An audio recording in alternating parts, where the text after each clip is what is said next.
I am Deacon Larry, and this is Renewed.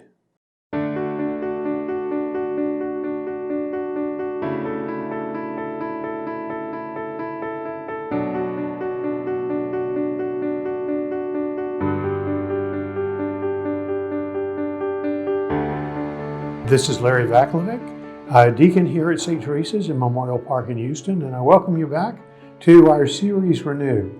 Today we're talking about something important to us as Christians, and that is the resurrection of Christ.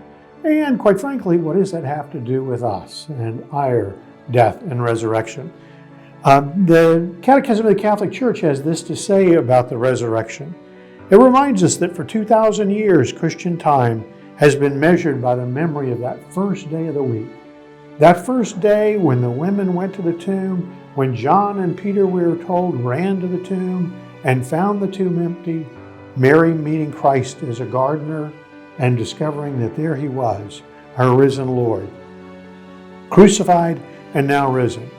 And oftentimes when we go to a funeral, people will talk about how individuals continue to live in their heart. They talk with sort of an agnostic sense of whether there really is a resurrection. It's very comfortable in our society to think that way, that John or Jane, our dear friend, will live in our heart. There's often the accusation that that's what happened to the apostles, that there was some sense of hysteria, that they all together were longing for Christ to appear and had a common and shared vision based on a psychological event. Or that what they were talking about when they spoke of the resurrection was some memory of Christ in their heart. The conviction of the church, the teaching of the church is this: the truth of Christ's resurrection is the original fact upon which Christian faith is based.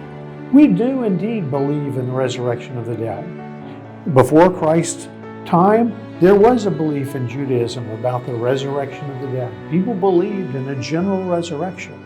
What was so shocking about Jesus' resurrection was he was one individual who rose from the dead, not just as a human being, but as a human being filled with the Spirit of God and true man, risen from the grave, and then appearing not once, not twice, but a number of times. And people often are caught off guard when they're told in the Acts of the Apostles, we're reminded that Christ appeared to 500 at once. You know, a lot of people think that the empty tomb is the proof of the resurrection. The reality is nobody was there. The apostles were in the upper room. Mary and the women were wherever they were in hiding. The guards had fallen asleep. No one saw Christ rise from the dead. So there isn't proof of the resurrection in the empty tomb. The proof of the resurrection is in Christ's resurrection appearances, when he comes and visits and says, "Peace be with you," not once, not twice, many times over a number of days, and then is taken his presence from us in the ascension. So when we believe in the resurrection, we are saying indeed as Christians and as Catholics, we do believe that Christ rose, true God and true man, bodily from the grave into glorified life. Why? Because it's a reminder for us of God's invitation for us.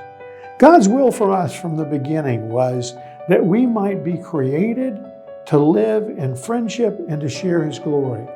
Christ is the first one of us. Paul tells us he goes before us as the first one raised from the dead, as the sign of what we shall be. So for us this day, for all of us, whether we've been to a funeral today or we're thinking about our own last day, the great hope of the resurrection, the great faith we have in the resurrection is bounded in that one belief that indeed Christ did raise from the dead, and his appearances show us that indeed there was an empty tomb. Once again, this is Larry Vaclavik at St. Teresa's Catholic Church in Houston, Texas, and I thank you for joining us for this session of Renew, focusing on the resurrection.